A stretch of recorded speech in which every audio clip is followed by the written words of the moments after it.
Welcome to the Fiscally Awesome podcast. I'm your host, Matt Gardner, co-founder and CEO of Hiline. Today on the podcast, we have a special guest, Logan Brown, who is the co-founder of MeadowTech, providing fractional IT and tech-enabled services for nonprofits. And he also has his very own nonprofit, the Third Place for Kids. So welcome to the show, Logan, and let's get into it. Logan, welcome to the Fiscally Awesome podcast, man. Thanks for joining us today. Appreciate you having me. All right. So we got a lot of cool stuff to cover. There's so many parallels between what you've done in your career, what you're doing with MeadowTech, and what Hiline's doing in the nonprofit space. But before we get into that, maybe just give the audience a little bit of a backdrop about your background, your bio, what you're doing at MeadowTech. Like, just give us the whole story. Yeah. So I've been in big tech kind of corporate roles, Fortune 50 companies for over a decade. I bounced around to all the major telecoms, Verizon, Comcast. And yeah, I always found myself in roles in startups within the larger company, helping scale, launch new things, and then did a stint in consulting. And then my wife and I, a couple of years ago, decided to co-found a nonprofit with another co-founder and kind of dove into this world head first. We knew we wanted to do something impactful. And once I got into it, I started talking to nonprofit peers and realizing, gosh, there's so much opportunity and so much need for the same kind of tech and same kind of knowledge that I had at the big corp level. And, so my whole idea with MeadowTech was to just take what I learned and what I knew and try to help nonprofits kind of do the same thing. Talk to us about MeadowTech. What's the problem MeadowTech is solving for nonprofits?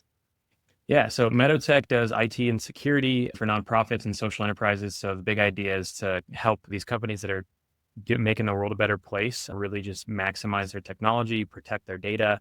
I also do some digital workplace consulting. And so what that is basically helping teams work better together and use tools to just really amplify what they're doing. Right on.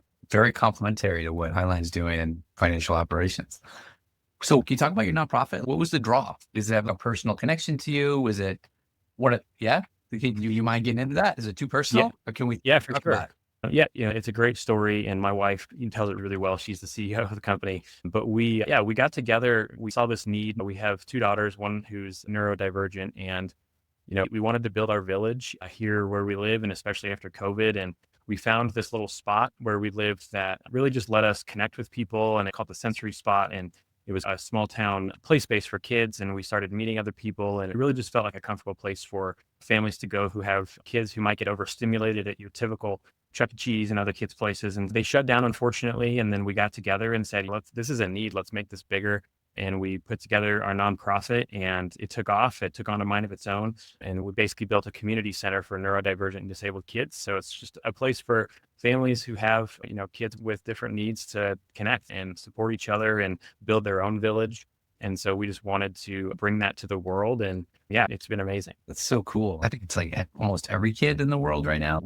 Technology is good and it's bad, but I think there's just everything is just there. It's just in your face all the time. I have a 6-year-old son and an 8-year-old daughter, and they've just grown up in a world where everything is digital. Everything is on demand, instant gratification, no patience, no waiting, constant stimulation. So I think it's a product of just like the world we live in today. And I think like everybody's kids have some version of struggle in this regard. My kids do. They're maniacs. Yeah. It was a school bingo night last week. We took my son. Like, it was just loud. It was in the cafeteria and everybody screaming. And he literally just shut down, freaked out. He spent 20 minutes hiding behind like a chair, just angry in the hallway outside the cafeteria. So I know this well.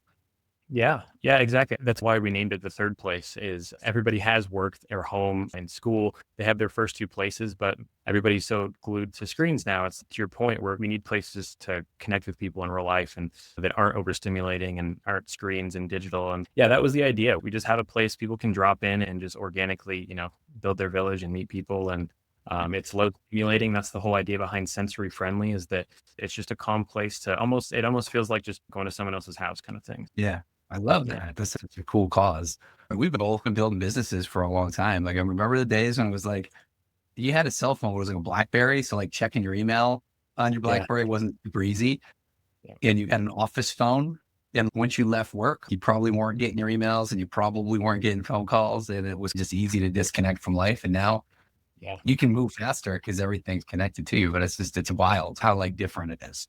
Yeah, like you said, you're on 24/7 and it's a double-edged sword. There's a point to where it lets you do crazy cool things and work faster and have more impact. But it comes with those sacrifices of being able to just be present with your family and all that. Yeah, it's so cool that you building a business to MeadowTech to drive innovation and drive that type of progression and accessibility through technology. But at the same time, like you have the nonprofit that combats the downside of that too, which is Yeah. really cool, man. I love it. You got like the whole thing covered. Yeah. It's all about balance. It's all about balance, yin and yang. Okay. So was it because you started the nonprofit and you saw like the challenges that they faced as a smaller organization? Is that why you decided to anchor MeadowTech towards that end market, or was it done independently? Yeah, no, it was totally related. I think I still had a corporate job. I was in consulting when we started the nonprofit. And really what I saw was the need to level the playing field. I think when I was at the larger companies, and even though I was in startups within the company, they had these resources available to them, playbooks and systems and financial resources, obviously, that really gave them a leg up. So when I was in those startups, like Xfinity Mobile and Visible, we were able to really move fast and scale really fast. And I think it was an advantage. And so when I started working in the nonprofit world and meeting other nonprofit leaders and running our own thing, it was like, wow, they don't have these systems available. They don't have these things at their disposal. And so I just wanted to be able to do that for these companies, because nonprofits, social enterprises, they're doing such amazing things in the world. They shouldn't be handicapped because of resources or knowledge that is only available to corporate kind of tech companies. Love it. It's from a business building perspective. It's a massive market. There's 1.5 million nonprofits out there in the world. And me personally, like I always liked the venture ecosystem. I always liked working with technology founders because there's a level of excitement that comes with it. It's very different, but they know how to do more of this on their own. They know what they're looking for. And we like accidentally fell into what we started in Syracuse, New York. Most of the nonprofits in Syracuse, New York, we started working with because the outsourced solution filled like a pretty big need. And then we realized pretty quickly that the playing field's not level. They don't have the greatest access to technology. They're resource constraint, capacity constraint. And they're also like the most grateful for coming in and solving a problem. Like they're just wonderful people to work with. Yeah. And it's just, our team has fallen in love with it. And it's become the biggest part of our business. And I think it will become an even bigger part of our business over time. We're supporting organizations, like you said, that are doing good in the world. And everybody feels good about that at the end of the day. Yeah. That's why I sleep good at night. And, I'm able to support and amplify these companies and maybe just be a small part of their journey. But if I can take something off their plate or help them move faster, do better work, then I'm happy. Yeah. So it's very cool. It's very fulfilling work. So yeah, absolutely. Let's talk about your growth stack. Yeah. Right. So explain in your words, what is the growth stack and why does every nonprofit need one?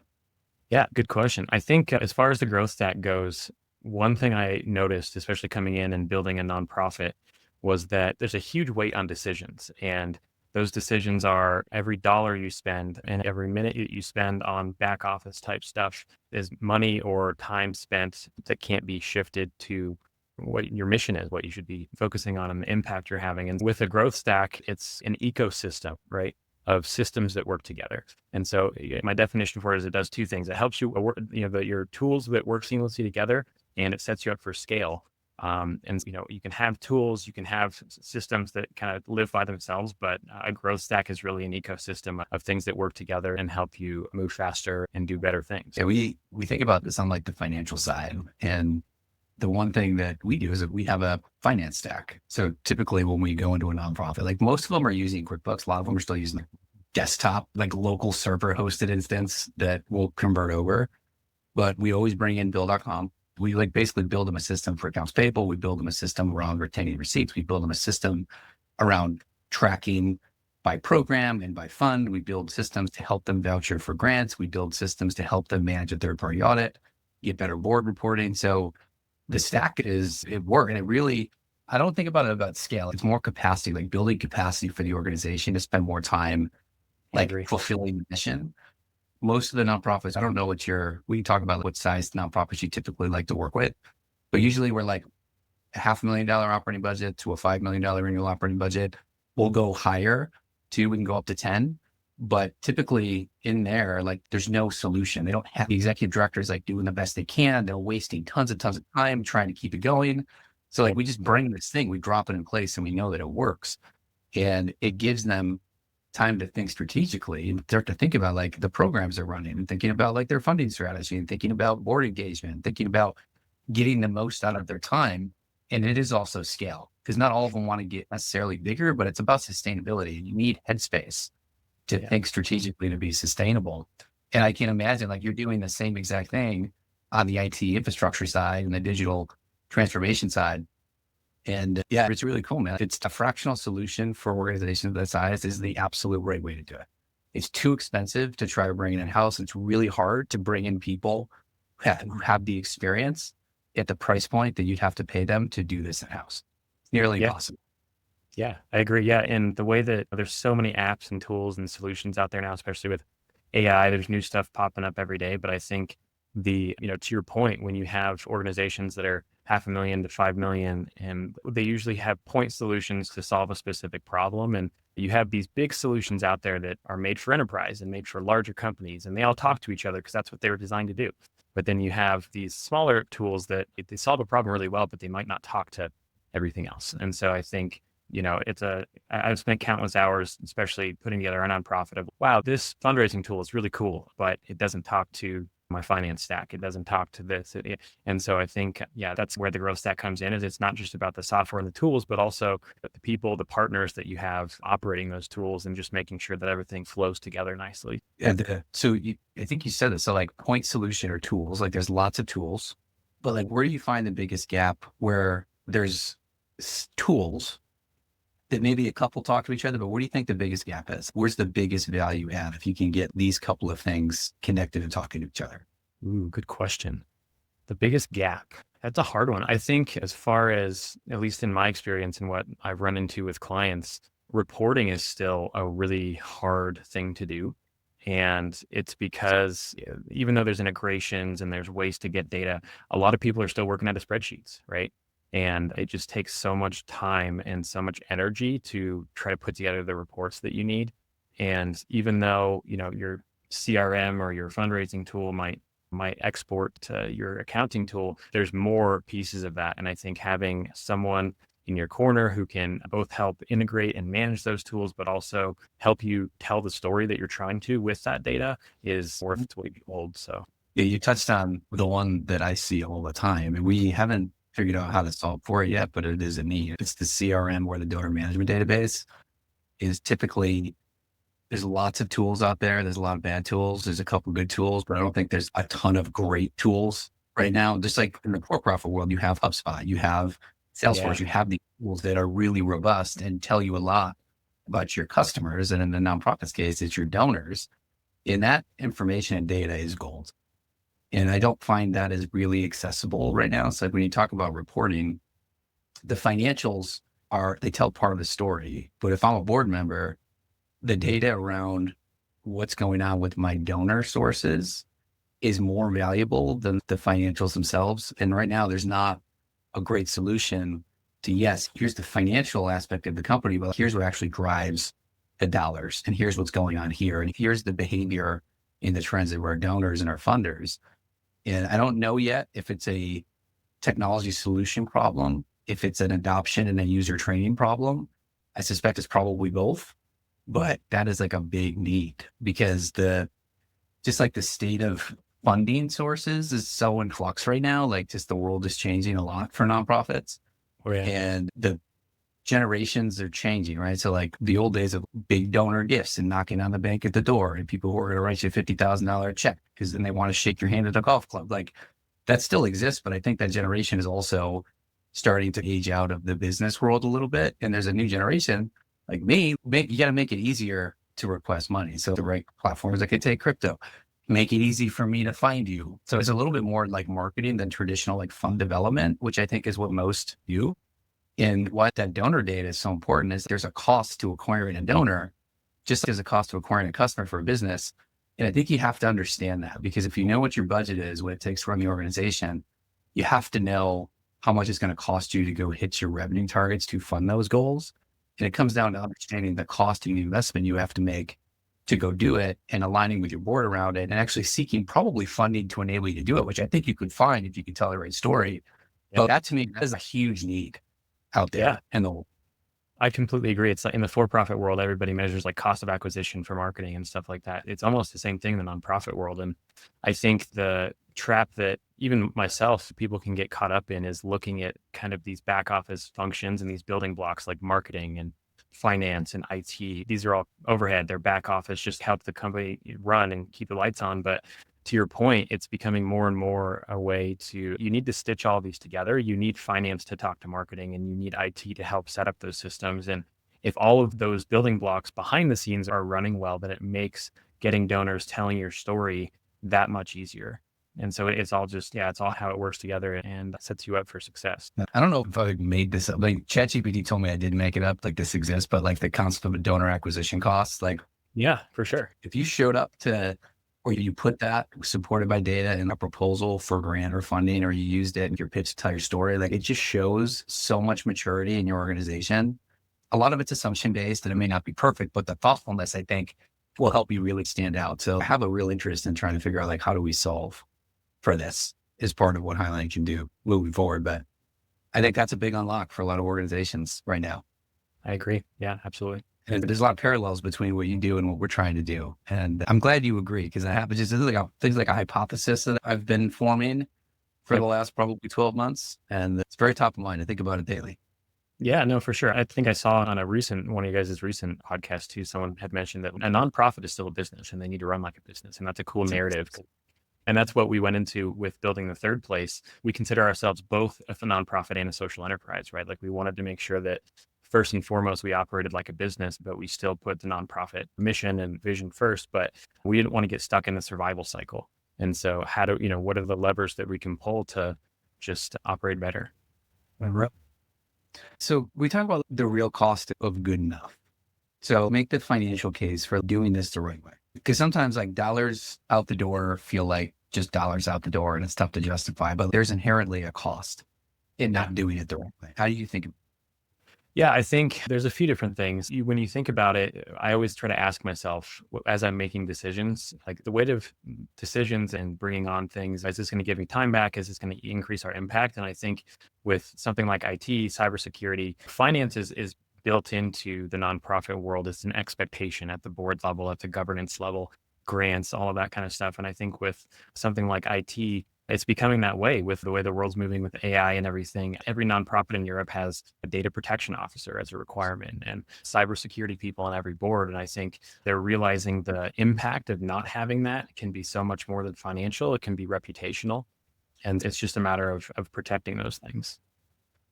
So like when you go into an organization, are you doing an audit of their systems and their SaaS spend? What are the things that you always find? Yeah, I think that's the immediate place that I always try to find value. Is the first place I look is like, where do you communicate? What are the tools that you use to communicate with each other?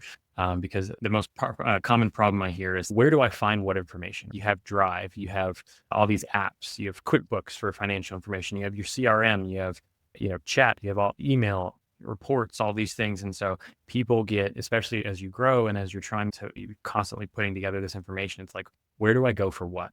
And so I'll come in and I'll help our organization identify, these are all the apps that you're using. And a good first step is to figure out like, what system is good for what? Do you have multiple systems that are redundant? And really just help them make sense of what information lives where. So do you think a lot of organizations are inherently wasting money with some of the things that you find? Oh yeah, for sure. Yeah. Wasting money. There's always unused licenses, right? There's always apps that, this person prefers this tool, this person prefers this tool. They do the same thing, but they're both being paid for. And that's the SaaS waste and SaaS spend are huge. And it's ever increasing, especially I mentioned AI. There's so many chatbots now. There's AI in every tool and you get ads and, oh, this is going to help you do this. And so it just increases your footprint. I saw a statistic the other day that was, I think, the average organization has, a small organization has over 100 applications. It's multiple times the amount of employees you have. And managing that just becomes a lot of administrative work, basically. Do you end up recommending they redeploy it in different areas, or do you usually end up like consolidating tech debt down for them? Yeah, it's a bit of both. It's looking at what is the tool that solves the best problem, what is the tool that the employees want to use, and then trying to standardize as best you can without stifling productivity or innovation or totally locking people down. But yeah, again, building that growth stack is looking at the tools. What's the best one that everybody should lean on together? How should they use it? And does it work well with our other tools? Mhm. That's going to give you the best idea of what can stay and what can go. Do you have a stack that you really like that like you typically will try to deploy and operationalize inside every organization you work with? Yeah, it depends on the department, but absolutely. I have multiple stacks. There's the finance stack, which even personally, we were using the old school Zero and QuickBooks. And recently I moved to Digits, which has been Oh, huge, I mean, huge. Digits is And like one of our best favorite partners, man. Yeah, exactly. And it's honestly been a game changer. And then we started out just using a small credit union and we moved to Ramp, which has been huge. And so these best of breed like applications that are out there that talk to each other really well and were designed for these huge companies work really well for small nonprofits too. And that's on the finance side. There's stacks for operations, there's stacks for marketing. And I think it just, yeah, I've spent countless hours figuring out what works well together. And I'm a big Google guy on the operations side. So I like Google Workspace and Slack and, just stitching together the best of breed to just have everything run really well. Do you find, is there like a lot of selling you have to do to the organizations? Because most of them are probably like Microsoft shops, Yeah. maybe using Teams, maybe not, probably a lot of email. Is there a lot of like selling and coaching you have to do to get some more modern tooling deployed? Yeah, absolutely. I think it depends on the organization. Half the time, to your point, a lot of companies have put all of their eggs in the Microsoft basket, and Microsoft does a lot of things well. And so it solves a lot of needs. But when you start looking at like best of breed SaaS solutions, and stitching those together, you get better outcomes. And the other half that I work with, are Google Workspace shops. But then you get into another area, which is, oh, now we have too many tools. So it's that pendulum of everything in one, and it's all dependent on one stack. And then you have everything stitched together and you have too many. And so it's about finding that middle ground and that balance. I just obviously all the nonprofit discounts too. Every SaaS tool that I look at, the first question I ask is, do you guys offer a nonprofit discount? Because that's honestly a huge decision maker and driver sometimes for folks. But Tech Soup, is Tech Soup usually where you'll go to see what you can find in discounts, or do you? Yeah. yeah, TechSoup is good. There's also some SaaS marketplaces out there. I'm a fan of Nacho. They have some really cool offerings and discounts that aren't just for nonprofits, but they're still really good deals. And then I just try to keep an eye out for new update. Everybody's changing, and Atlassian just announced that they're making all of their tools free for nonprofits and social enterprises, which is huge. And, GoodStack is a really big partner in this ecosystem. And usually nonprofits discover GoodStack when they're doing like their nonprofit verification. So let's say they go apply for Google for nonprofits. GoodStack is who Google works with to verify them. But GoodStack actually has their own kind of catalog of nonprofit discounts to where once you get set up, you can just, request those discounts and you can get Canva for free. You can get discounts on other services. So GoodStack's really great. But That's very cool. We'll have to compare a note more on Stack. Yeah. I'll do it all today, but this is very cool. So one of our promises for Well-Built Stack is that reporting becomes effortless. It should be effortless. It shouldn't be a huge exercise to get what you need. Love it. Both for funders, for boards, for audits. If we can make it easy to even get a basic P&L financial with a click of a button that was easy to share with the board because it's a digits report. Right? It's super easy to understand and it's approachable, like normal or not normal when you go into an organization. Yeah, no, it's incredibly normal. And even for me with our nonprofit, every time I go to work with a grant writer or we do our own grant and I go to update a grant, I have to get updated information. I can't just do my financials like once a quarter and then use that for every report, every board meeting, every grant application. It's a constant effort, right?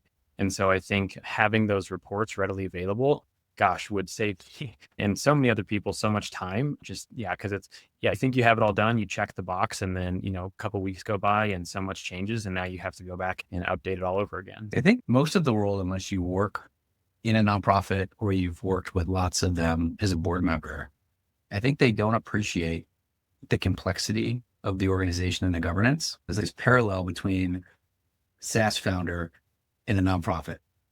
Yep. Both are raising money. Both have stakeholders that invest in the organization. Both have boards and governance requirements. There's just a lot of stuff that a nonprofit has to be responsible for. Yep. But if you're in the venture world, like you've got a board of people who have financial incentives tied to engagement and tied to your organization, whereas a nonprofit, you don't. So they're very different. but there's less support available for nonprofits to navigate through the complexity. But it's a very complex organization to run with a lot of stakeholders and a lot of people with a lot of needs. Yeah. No, it's a good point. And I think it's a good way to look at it in terms of like bringing in good partners too, because with some nonprofits will bring in board members with a specific expertise, to your point, reporting or financial or cybersecurity. And that's great. And that's absolutely needed. I think it's always worth its weight in gold to have someone who has their hands in the day to day, though, to your point, that can really see the complexity, that can, yeah, has their hands in the day to day. And that's where that bridge between someone, the executive director or one of the directors of operations or whoever doing it themselves and just wearing another hat or trying to lean on a board member to do it. That's where someone like a fractional resource like Hiline or MeadowTech can really solve that gap. And I think we actually have a responsibility, to educate a lot of the board members too on the modern world and what good looks like, because I don't typically find, at least with the nonprofits that we work with, like the innovation is not coming from the board in most cases, because typically you have to have time, talent, treasure, right? Those are like the 3 T's of majority of a nonprofit board. The most innovative, like most plugged into the business world, they just don't have enough time to give right now. Eventually they will. They have the experience, but they don't have the hands-on, modern, practical, operational experience to drive that impact. So to your point, I do think looking for fractional partners that are living it every day, that have worked with over 100 nonprofits, like that's where you're going to get your information from. So picking your partners is super, super wise, very valuable. Can we talk about everything we're talking about? Like, I just imagine people listening are like, that all sounds expensive. That sounds expensive. Hiline sounds expensive. All this technology sounds expensive. Like, doesn't have to be, and it's actually not. It's about capacity too. Like, time is money. So maybe help break it down, some practical stage frameworks for starting to build out your stack to modernize the business. Where do you start? Yeah, good question. Yeah, I think there's 2 ends of the spectrum. There's doing it all yourself, and then there's hiring in-house and having all of the software costs that come with that. And I think a good place to start is looking at what tools you're spending your time on. They're maybe taking a lot of your energy, doing an energy audit, if you will, and like what hats are you wearing that could easily be reduced or handed off. That's a big place. Is tools can help you only so much. I have this framework that it's like you do it yourself. You can have something do it with you or somebody do it for you. And if you're doing something yourself, you can get a tool that kind of helps you do it. And AI is picking up in this area of helping you do it as well. But as far as the energy audit goes, if that's a hat that makes more sense and you're spending that time to also spend a little bit of money and have it taken off your plate, and then you get that time back to focus on your mission, focus on donors and increase your impact, the return on investment is a no-brainer. So yeah, I would just say the place to start would be look at your tools and say, is this something that makes sense for me to spend so much time on? And if not, is it something that I could replace? How do you think nonprofit leaders should think about prioritizing a tech investment when money is tight, which it generally is tight for the vast majority of them? And also when it feels like my program is the most important thing that I need to do, all of my time needs to go here. How do you navigate through that mental model? Yeah. So there's kind of levels. It depends on basically looking at technology is what is best for your size, for your stage of growth or the stage of your nonprofit journey. There's baselines of critical applications that are like, hey, these are the things I really need to run my company. And then there's nice to haves, and doing an inventory of your stack and basically looking at what's must have, should have, could have, nice to have, that kind of stuff. And just focusing on the things that are going to give you the most time, give you the most money for your buck is where to go. I don't know that this is totally the case yet, but if you go back to the presentation, what am I asking for? Getting clear on your data, understanding like what you need in the ROI on. I believe more and more organizations that fund are going to be more willing to support that investment in the organization to help drive towards sustainability and making sure that you're making the changes that you need to. But you have to tell a compelling story. Again, I want $50,000 for fundraising. What are you going to do with it? How are you going to spend it? What's the ROI? I want $40,000 because I want to go hire Hiline and MeadowTech. Well, got to tell the story about it. What is it? It's going to build capacity. So I think folks are finding that it's hard to get some of these investments subsidized, but I think it comes down to the story and it comes down to supporting the ROI and how you want to do it. So I think there's a way, and I think you'll start to see this change. I think organizations will be more open to helping subsidize some of the modernization in infrastructure and capacity building that organizations need to go through, especially because the world's changing so much right now. So I think even if you don't think that there's a clear path to get some of this investment subsidized, you should ask, because you may inspire them with a compelling story to get some support and help so you can accelerate it. And I find it hard to believe that organizations, if it's a well-constructed story and ask, have a hard time believing that they will continue to say no. Yeah, I agree. And I think to your point on ROI and your donor acquisition cost metric, everything's incorporated, right? What are you spending on? What time or money or staff are you spending on finance and IT and marketing that you could be doing elsewhere? Or by investing this money in these areas with a good partner or a good growth stack, what are you going to get out of it? And how is that going to then turn into more impact or more lives changed, more donor dollars acquired, that kind of stuff? Yep. Perfect answer, man. All right. We're going to wrap it up. We got 2 more questions for you. You Cool. ready? Now let's do it. Let me shake it up a little bit. Rapid fire, shake it up. Okay. 2 things a nonprofit leader should do this week to get their tech house in order. Yeah. So 2 things a nonprofit could do this week to get their tech house in order. One is inventory your stuff. What tools are you using? What are you using them for? And that's really going to give you a picture of not only where your money's going, but where your energy's going, where your time's going. And I think that's number one. Just, it's really easy to lose track of that stuff and just rely on, what's the credit card statement say, or, but yeah, just keeping track of that's really important. And then other than that, yeah, it's looking at where are you spending your time? What tools are taking up a lot of your time that could be better managed by someone else in your organization or perhaps a partner or something like that. It's good. It's 2 good answers. All right. Last one. If you could eliminate one piece of we've always done it this way technology from every nonprofit, what would it be? Without question, shared passwords. Every nonprofit I've met on the planet has a spreadsheet with passwords that they're using for lots of different accounts. And it's something that I think is low-hanging fruit. There's a million password managers out there. I'm a big fan of 1Password, but yeah, I think that's one of the first things that I ask when I come in, and help these nonprofits is, what tools are you using? Where are your passwords stored? Yeah. So yeah, your spreadsheet's not good. That's going to get you in trouble. But 1Password, it's not expensive. And I suspect they do have a nonprofit discount. And that's a great tool. Yeah. All right. Just where can people find more out about your nonprofit, about MeadowTech, and about you? Where can they look you up? Yeah. So I'm happy to connect with anybody on LinkedIn. So the nonprofit's called thethirdplaceforkids.org. And yeah, come check us out. We're growing. We have a lot going on. And yeah, MeadowTech.co is our website, and you can learn more. We have a couple tools on there, a couple resources. Even if you're not ready to make the jump, there's resources that you can use to help yourself run your organization better on the day-to-day and do a quick audit of your security and your tools and stuff like that. So, yeah. All right. Logan, thank you for the time, man. You got wealth of knowledge, and you're a busy guy because you're running a nonprofit and a for-profit at the same time. Yes. And kudos to you, man. Good for you. Yeah, I appreciate it. Yeah, thanks for having me. And yeah, it's all good, making the world a better place. Making the world a better place. I'll cheers to that. And we'll check in soon. Thanks for being here, and have a good rest of the day, man. Awesome. Good to talk to you, Matt.